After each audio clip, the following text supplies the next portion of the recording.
Dear student, अस्सलाम वालेकुम। मैं हाज़िर हुआ हूँ अपने अगले टॉपिक के साथ। मेरा अगला टॉपिक है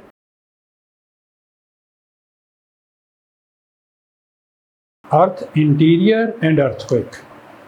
हमारी ज़मीन कैसी है, ज़मीन की अंदरूनी साख्त कैसी है, ज़मीन का इंटीरियर कैसा है, जिसके बारे में साइंसदानों ने बेशुमार थ्योरीज़ प्रेजेंट की हैं कि हमारी ज़मीन अंदर से इस तरह से है। Theories are presented and were presented in the past where the facts are not given। तो थ्योरीज़ जो हैं वो दी गई ज़मीन की अंदरूनी साख्त को जानने के लिए। हमारी ज़मीन की अंदरूनी साख्त को डायरेक्ट ऑब्ज़र्वेशन से जानना मुश्किल है।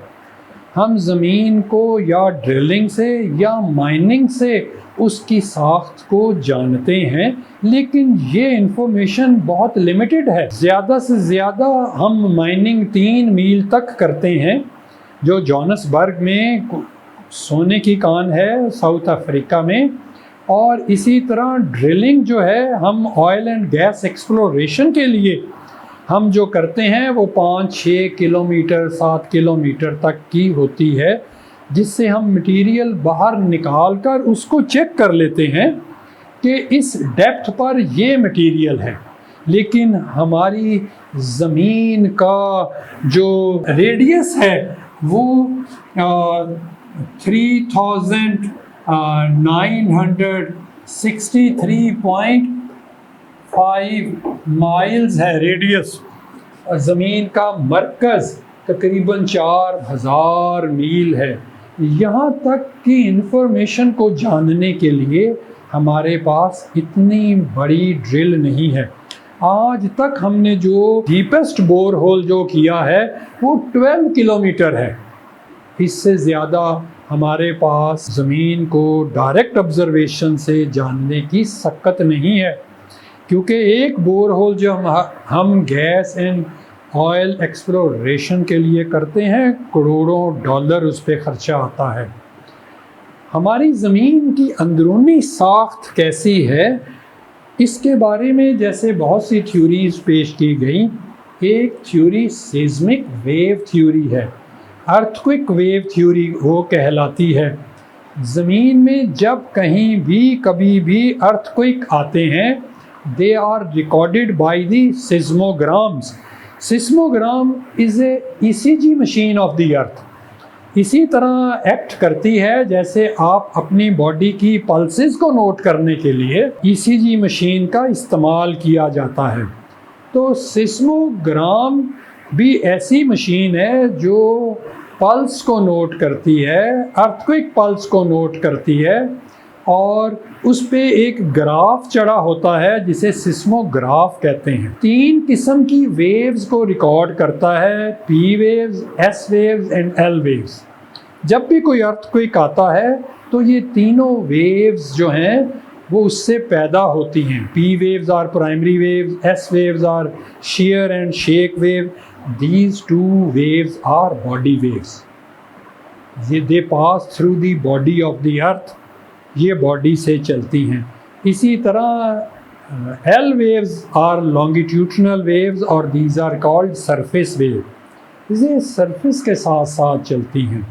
एक साइंटिस्ट था, उसने ज़मीन की अंदरूनी साख्त को जानने के लिए बेशुमार सिस्मोग्राफ्स को नोट किया और देखा कि बॉडी वेव्स जो P एंड S वेव्स जो हैं वो जब एक जगह से स्टार्ट होती हैं और मुख्तलिफ सिस्मोग्राम्स तक पहुंचती हैं तो उनका बिहेवियर यूनिफॉर्म नहीं है।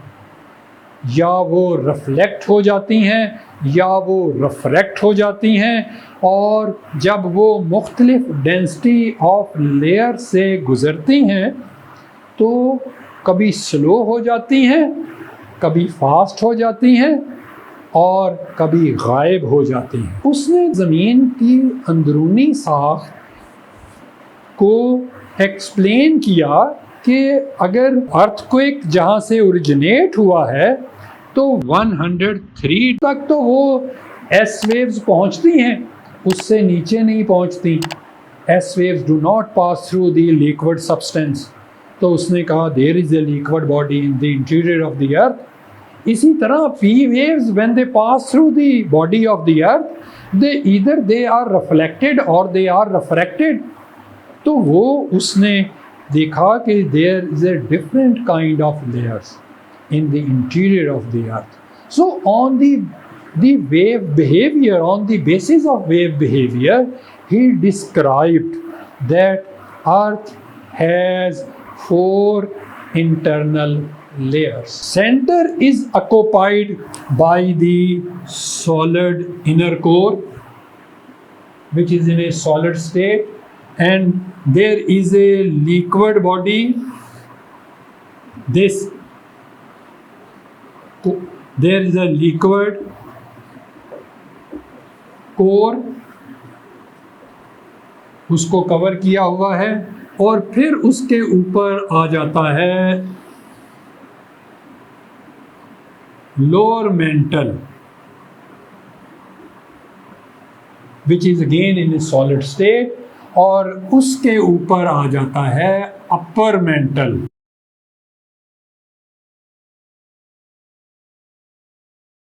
तो ये 4 इंटरनल लेयर हैं। Core which is in a solid state, it is the combination of iron and nickel.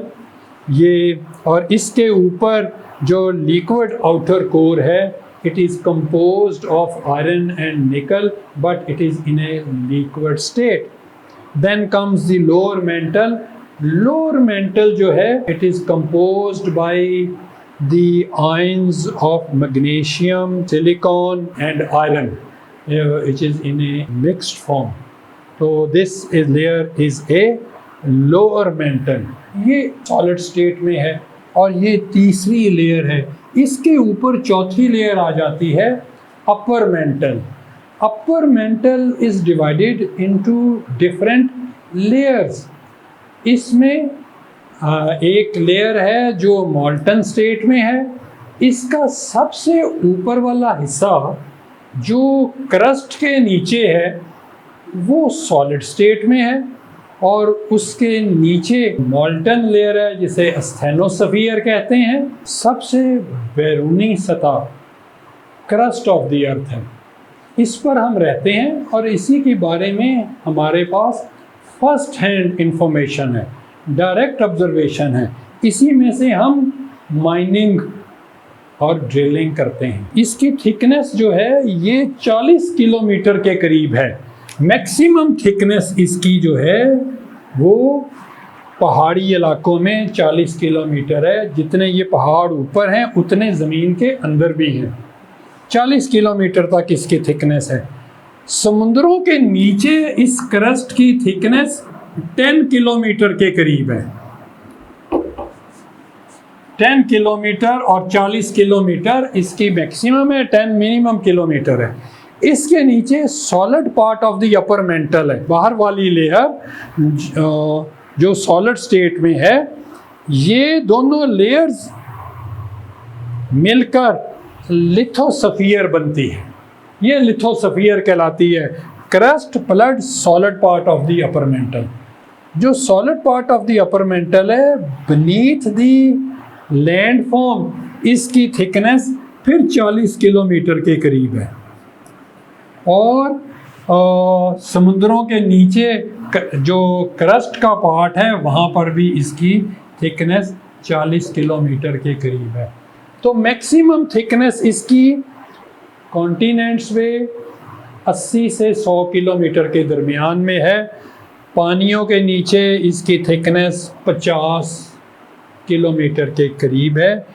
ये लिथोस्फीयर एक और लेयर पर फ्लोट कर रही है, which is in A hot plastic shape. चट्टानें यहाँ पर बॉयल कर रही हैं with the temperature over 1000 degree Celsius. इसे एस्थेनोस्फीयर कहते हैं। एस्थेनोस्फीयर ओवरलाइंग लेयर को, लिथोस्फीयर को मूवमेंट देता है, क्योंकि बॉयल कर रहा है, ये उसको मूवमेंट देता है। और हमारी ये लिथोस्फीयर जो है ये ब्रोकन है, 14 लेयर्स में डिवाइडेड है, 7 बड़ी लेयर्स हैं और 7 छोटी लेयर्स हैं। और ये लिथोस्फीयर जो है अस्थेनोस्फीयर के ऊपर फ्लोट कर रही है।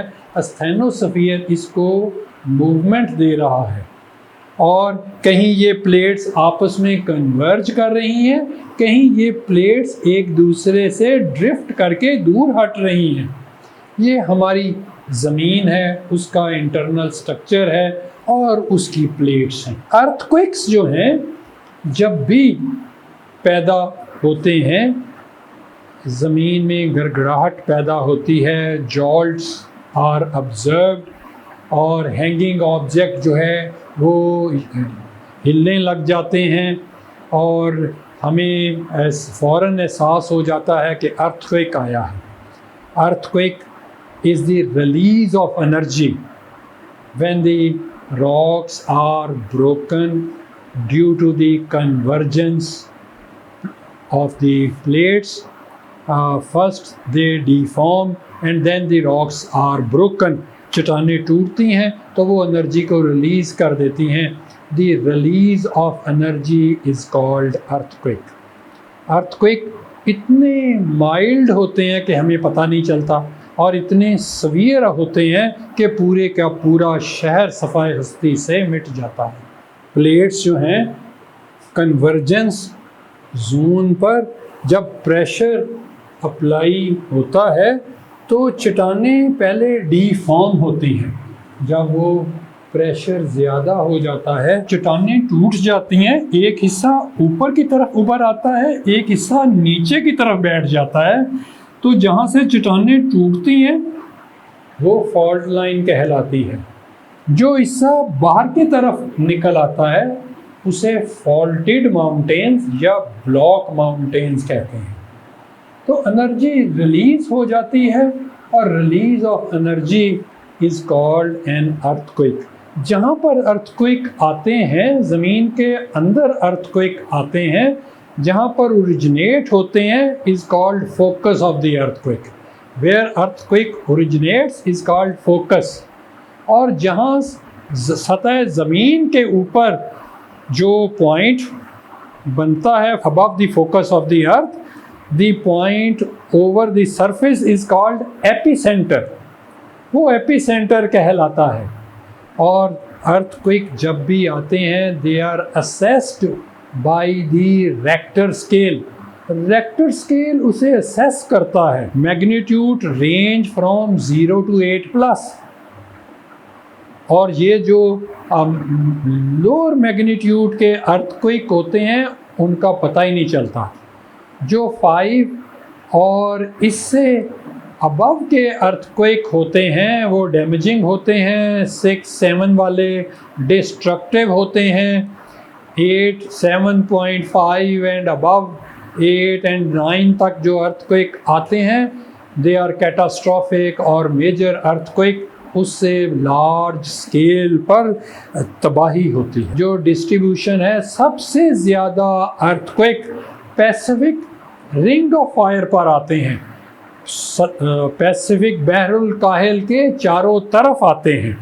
आप कमचटका से जापान, चाइना, फिलिपाइन, इंडोनेशिया और न्यूजीलैंड और इसी तरह से Andes, Rockies, Alaska, Aleutian islands, ये कोस्टल एरिया है Pacific ring of fire.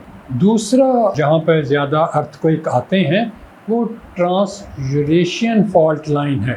Trans Eurasian fault line Greek, Turkey, Iran, Afghanistan, Pakistan, India और नेपाल वगैरह से होकर पैसिफिक रिंग ऑफ फायर को ज्वाइन करती है। ये ट्रांस यूरेशियन फॉल्ट लाइन दूसरे नंबर पर एक्टिव है।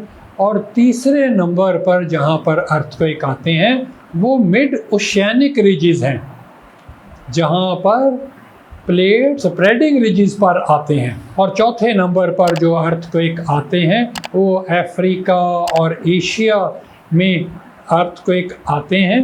तो यहाँ पर ये वो एरियाज़ हैं जो अर्थक्वेक की डिस्ट्रीब्यूशन है। अर्थक्वेक्स में 75% अर्थक्वेक्स ओशियनिक सरफेस पे आते हैं, जबकि 25% अर्थक्वेक जो हैं वो लैंड सरफेस पर आते हैं। अर्थक्वेक के बारे में मैं आपको ये बताता चलूँ, ज़मीन पर ये फॉल्ट लाइंस जो है वहीं से गुज़रती है और एपिसेंटर वहीं पर बने हुए हैं जहाँ पर अर्थक्वेक्स आते हैं। Fault line is a fracture zone between plates के दरमियान में ये फ्रैक्चर एरियाज़ हैं जिसे हम फॉल्ट लाइन कहते हैं। जो ग्रेट अर्थक्वेक्स हैं या कैटास्ट्रॉफिक अर्थक्वेक हैं, जब वो सतह समुंदर में आते हैं तो सुनामीज़ पैदा होती हैं। Tsunamis are great sea waves. Tsunamis they run with the speed of 200 और 300 माइल्स पर आवर, और जब ये कोस्ट पर पहुंचती हैं तो एकदम इनकी वेव जो है हाई वेव जनरेट होती है। जितनी देर में पता चलता है और जितनी देर में अलर्ट किया जाता है, अलर्ट सुनामीज़ अपना काम तमाम कर देती हैं। आपने दिसंबर 2004 इंडियन ओशन में जो सुनामीज़ आई वो देखी। फिर जापान अर्थक्वेक्स में जो सुनामीज़ पैदा हुई आपने वो भी देखी होंगी कि उनसे कितनी तबाही हुई। पाकिस्तान में 2005 8 अक्टूबर को जो अलाई मुजफ्फराबाद के पास अर्थक्वेक आया जिसका मैग्नीट्यूड 7.8 था, इससे लार्ज स्केल पर तबाही हुई। ये हिली एरिया में ये अर्थक्वेक आया, बहुत सी रोड्स लैंडस्लाइडिंग की वजह से बह गई और 80,000 के करीब लोग इसमें लुक़्मा अजल बने। पाकिस्तान के मरकज़ से जो एक फ़ॉल्ट लाइन गुज़रती है जिसे चमन फ़ॉल्ट लाइन कहते हैं, ये चमन फ़ॉल्ट लाइन जो है नॉर्थ में यूरेशियन फ़ॉल्ट लाइन के साथ मिलती है। यहाँ पर सबसे ज़्यादा पाकिस्तान में अर्थक्वेक आते हैं। इसी तरह इसके नॉर्थ वेस्ट में को हिंदुकुश रेंज है, तो हिंदुकुश रेंज भी फॉल्ट लाइन पर बनी हुई है और यहाँ पर भी बहुत अर्थक्वेक पाकिस्तान में आते रहते हैं। कराची के मगरिब और इस्लामाबाद के मगरिब से मकरान हाइट्स के साथ साथ ये कीर्थर माउंटेन्स को सुलेमान रेंज इसी को चमन फॉल्ट पर वाक़या है।